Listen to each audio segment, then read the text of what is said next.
Dan seseorang yang diingat ke Allah sirai itawajuh. Orang yang tawajuh ke Allah sirai ke ile ya mata. Roh ya mata. Yang kelompok yang kedua.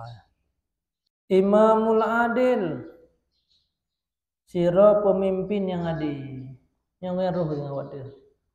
Yang memimpin ini hana ucap hartaga. Berjuang ke orang lain.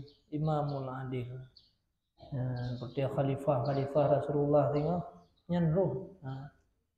Baik imam yang pasal. Syabun nasya'a fi ibadatillah. Sira pemuda yang udip ji selalu dalam ibadat ke Allah. Yang dia pemuda yang ibadat ke Allah. Hana putrut hawa nafsu. Gop na Honda memang Honda. Iji hidup ke dalam daya di belajar roro malam. Igop na HP lalong HP. Iji hana iplado roy dengan Quran. Iplado dengan ibadat habis. Igop aduh dia healing kena gede. Iji hana healing lam semujid lam salah. Nasib pemuda hana mandum pemuda yang bro. Nasib pemuda yang taat, yang ibadah kepada Allah, yang hana menuruti hawa nafsu, yang pemuda yang tinggal akan berada dalam naungan daripada naungan Allah. Pedumkah dua? Yang kedua, rajulun qalbuhu mu'allaqun fil masjid. Sira orang yang hatinya tan mukumat ke masjid. Hana mangat mi hana gak semayang masjid asai ka di atas. Hana tenang jiwa tu. Mi hana geja masjid. Rajulani tahabba fillah ijtama'ata ma alaihi wa tafarraqa alaihi. Yang kedua, dua sahabat yang saling cinta karena Allah, musapat karena Allah, berpisah-pisah karena Allah. Dua orang nunggu yang musahabat karena Allah, saling tolong menolong di atas kebaikan.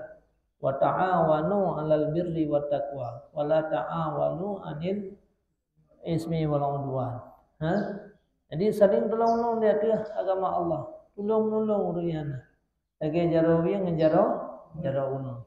Yang dua orang yang bersahabat yang lagian yang akan mendapatkan naungan daripada Allah. Hanya rajulun da'anhu imratun. Sira urang agam yang diajak akan urang agamnya leurinang yang mempunyai kedudukan dan kecantikan. Nah urang agam tunggu dipakat berzina leurinang yang cukup tari.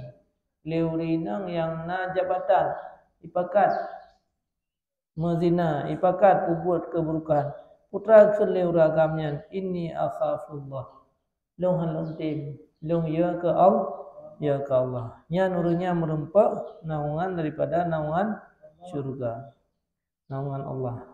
Dan urang yang terakhir rupanya rajulun tasaddaqa sira urang yang bersedekah dengan sedekah yang pisau di tangan kanan, barang yang dibi di tangan kiri.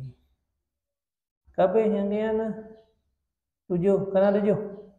Imam adil, pemuda yang selalu ibadat kepada Allah, sira urang yang ati mikan ke masjid yang kedua, yang kedua orang yang bersahabat fillah, yang kelima orang yang diajak di wanita cantik PSK untuk berzina hanggetim. Yang keenam bersedekah yang hana itu wali jarauno wir. Yang ketujuh orang yang zikir sebut nama Allah siragu ile ima mata orang yang sering bertawajuh sering bertawajuh